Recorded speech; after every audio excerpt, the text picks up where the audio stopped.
이 시간 여러분 모두에게 하나님의 말씀이 임해서 그 말씀대로 말씀으로 위로받고 고침받고 또 은혜가 넘치는 시간이 되시기를 주님의 이름으로 축원합니다. 아멘. 오늘은 성령 강림 후 9째 주일입니다.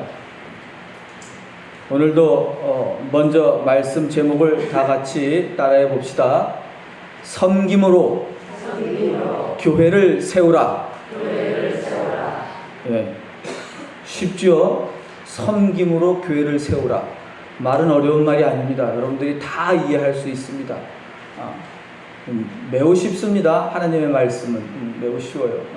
꼭 기억하시고 다시 한번 따라해 봅시다. 섬김으로 교회를 세우라. 섬김으로 교회를 세우라. 네. 사도 바울은 이렇게 말씀합니다. 성령이 하나 되게 하신 것을 힘써 지키라. 성령이 뭐냐? 성령은 여럿을 하나 되게 하시는 분입니다.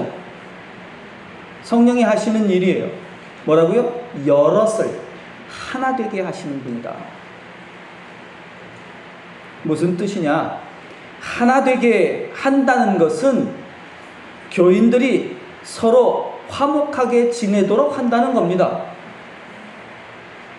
성령 받은 사람은 그렇기 때문에 이웃과 화목하게 지내기를 힘쓴 사람이다. 또 사도 바울은 그런 사람이 되도록 힘쓰라고 말씀하고 있습니다. 몸도 하나요, 성령도 하나요, 주님도 하나요, 믿음도 하나요, 세례도 하나요, 하나님도 하나라고 말씀하시는데 그 뜻은 그러니까 아버지가 너희들 아버지 다 똑같잖아. 그러니까 싸우지 말어. 화목하게 지내. 성령이 하시는 일이 그렇다라는 바울의 말씀입니다. 하나됨이란 곧 화목입니다. 따라해 봅시다. 하나됨이란 화목입니다. 하나됨이란 화목이며 평화입니다. 하나님께서는 우리 각 사람들에게 은혜로 선물을 나누어 주셨습니다.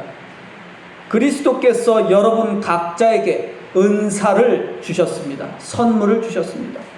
그 은사는 뭐라고요? 섬기는 일입니다. 섬기는 일들은 여러 가지가 있습니다. 사도 바울은 본문 11절에서 5가지 은사에 대해서 말씀합니다. 하나님께서 어떤 사람은 사도로, 어떤 사람은 선지자로, 어떤 사람은 복음 전하는 자로, 어떤 사람은 목사와 교사로 삼으셨다고 말씀합니다. 그런데 고린도전서 12장 28절에도 은사들이 나옵니다. 거기엔 몇 가지가 있을까요? 대략 9가지 은사들을 바울이 말씀합니다. 선지자, 사도, 교사, 능력 행하는 자, 병 고치는 은사, 서로 돕는 은사, 보살피는 은사, 방언하는 은사와 통역하는 은사를 말씀합니다. 하지만 이것이 은사의 전부는 아닙니다. 고린도전서와 에베소서의 이 양쪽에서 공통으로 있는 은사는 뭘까요? 사도와 선지자와 교사, 이렇게 3가지가 공통입니다. 오늘은 사도가 무엇인지에 대해서 잠깐 말씀드리겠습니다.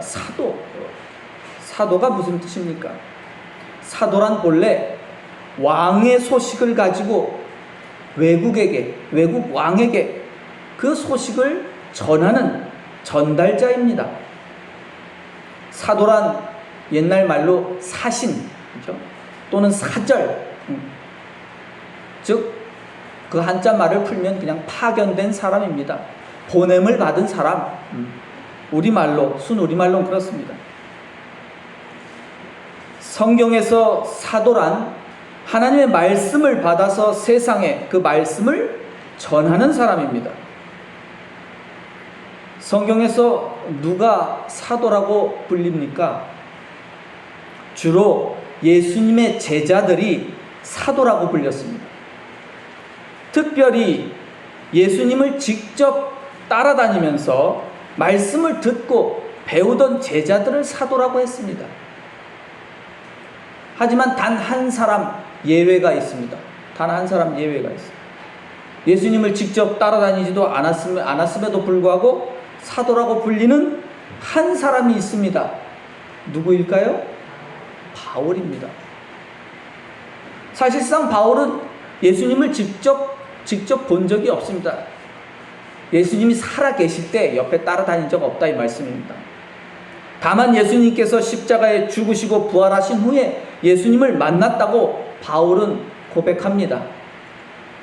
그렇지만 바울이 어떻게 예수님의 얼굴을 알아볼 수 있었는지는 참 궁금합니다. 에베소서 1장 1절에 이렇게 시작합니다. 하나님의 뜻으로 말미암아 그리스도 예수의 사도가 된 바울은, 이렇게 말합니다. 이처럼 바울은 자신이 하나님의 뜻으로 사도가 되었다고 선언합니다. 바울은 사실 알고 보면 스스로 자기가 사도라고 부른 겁니다. 왜냐하면 자기는 예수님 따라다닌 적은 없고 예수님 따라다니는 사람들은 다 사도라고 불리는데 자기도 좀 한가닥 하는데 나도 알 거 다 알고 성경도 잘 알고 잘 아는데 약간 밀려났어요. 거기서 너는 왜 사도야? 이렇게 물어보니까 난 하나님의 뜻을 따라서 됐어. 그냥 스스로 그렇게 주장했습니다.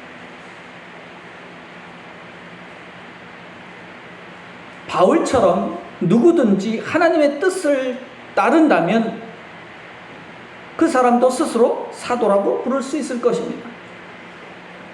사도는 교회를 위하여 여러 가지 섬기는 일을 했습니다.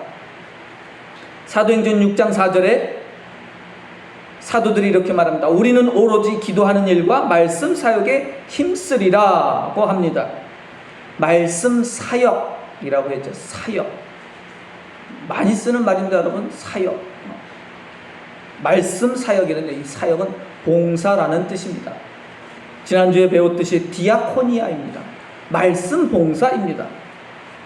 사도는 말씀을 가르치는 일로서 교회를 섬겼다는 것을 말합니다. 그런데 사도들이 너무 많은 일을 하다 보니까 기도하는 일과 말씀 가르치는 일을 잘 할 수 없게 되었다는 것입니다. 그래서 섬기는 일을 할 사람, 즉 봉사자들, 섬김이 디아코노스를 뽑자, 그렇게 해서 7명을 뽑았습니다. 여러분들이 잘 아는 스데반이 바로 그 7명 가운데 한 봉사자입니다. 바울은 두 번째 은사로서 선지자를 말합니다. 선지자란 무엇하는 사람이죠? 그들은 사도들과 다르지만 사도들처럼 하나님의 말씀을 받아서 선포하고 하나님의 말씀을 철저하게 지키며 사는 사람들입니다. 구약시대에는 수많은 선지자들이 있습니다. 엘리야, 엘리사, 이사야, 예레미야 등등 많은 선지자들이 구약시대에 있었습니다. 예수님도 선지자라고 사람들로부터 그렇게 불렸습니다. 선지자는 주로 왕이나 지도자들을 향하여 하나님의 말씀은 선포하는 일을 했습니다. 물론 백성을 향해서도 말씀을 선포했습니다. 자, 세 번째 은사는 복음 전하는 자입니다.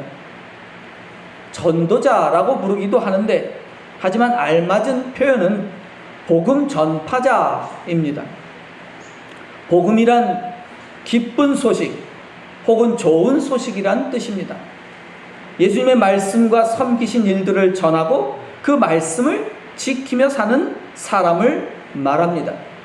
우리말로는 복음 전파자 이렇게 해서 두 개의 단어가 결합되어 있지만 본래 헬라어 성경에는 한 단어로 되어 있습니다. 한 단어로. 자, 네 번째 은사는 목사입니다. 저기 앞에 써 있습니다.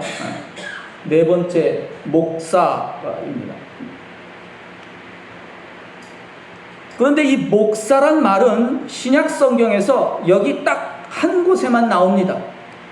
신약 성경에 선지자란 단어는 146회, 또 사도란 단어는 80회나 나옵니다.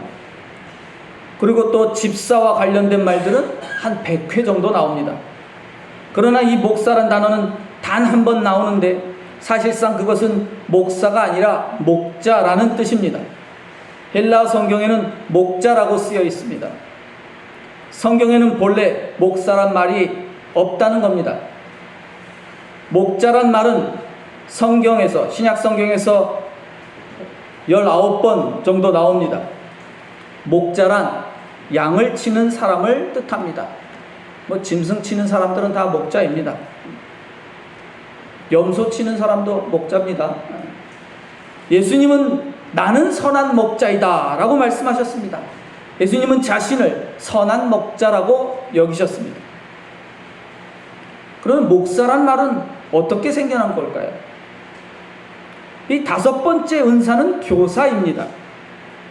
이 목사란 목자와 교사를 합친 말입니다.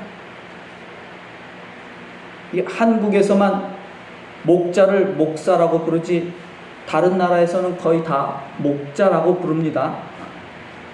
나중에 어디서 누가 야, 넌 목사 없다며 이렇게 말하면 당황하지 마세요. 그냥 우린 그건 목자와 교사를 합친 말이다. 한국에서만 쓰는 표현입니다.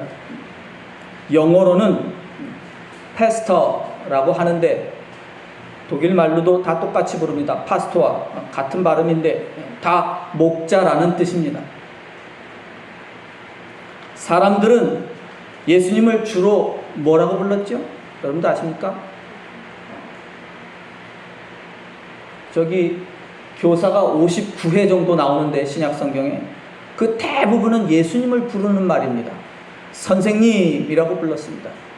사람들이 예수님 부를 때 다 선생님 불렀어요. 그래서 저렇게 많이 나옵니다. 주로 예수님에게 해당되는 말씀입니다. 그 선생님이란 말이 바로 헬라어로는 교사와 같은 뜻입니다. 같은 말이에요.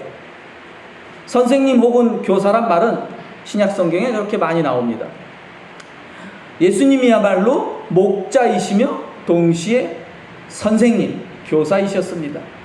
예수님은 목자로서 양들을 먹이고 돌보시며 또한 교사로서 하나님의 말씀을 가르치는 분이었습니다. 목자이시며 교사이신 예수님의 일을 따라서 목사라는 말을 정한 것입니다. 바울은 사도, 선지자, 복음 전파자, 목자, 교사라는 5가지 은사들을 말씀하고 있습니다.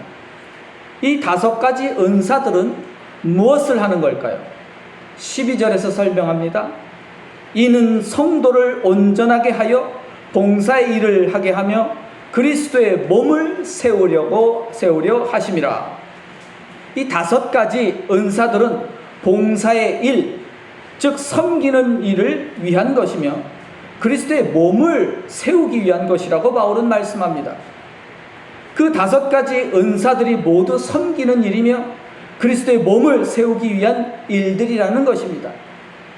바울이 말하는 5가지 은사들은 성도들을 온전하게 하기 위한 일입니다. 성도들을 온전하게 한다는 말은 성도들이 섬기는 일을 하고 그리스도의 몸을 세우는 일을 하도록 섬기며 돌본다는 뜻입니다. 그리스도의 몸을 세우는 일은 내가 받은 은사로서 다른 사람들을 섬기는 일로만 가능합니다. 그리스도의 몸을 세우는 일은 곧 교회를 세우는 일입니다. 내가 받은 은사로서 서로 섬기지 않는다면 교회는 세워질 수 없습니다. 하지만 경계해야 할 것이 있습니다. 성경에서는 세상에 거짓 사도, 거짓 선지자, 거짓 복음 전파자, 거짓 목자, 거짓 교사가 있다고 분명하게 말씀합니다. 오늘날에 교회 안에도 거짓 사도, 거짓 선지자, 거짓 복음 전파자, 거짓 목자, 거짓 교사들이 많습니다. 성경을 모르면 그런 거짓된 자들에게 속아서 사망의 길로 빠지게 되는 겁니다. 거짓된 자들은 섬기려고 하지 않고 섬김을 받으려고 하는 자들입니다. 교회는 각자가 받은 성령의 은사로서 섬기는 일들로 세워진 섬김 공동체입니다. 만일 섬김이 없다면 교회가 아니며 교회가 세워지지 않는다는 뜻입니다. 섬기는 일을 하는 사람은 교회를 이루는 교인이지만 섬기지 않는 사람은 교인이 될 수 없습니다. 여러분은 모두 하나님으로부터 성령의 은사를 받은 사람들입니다.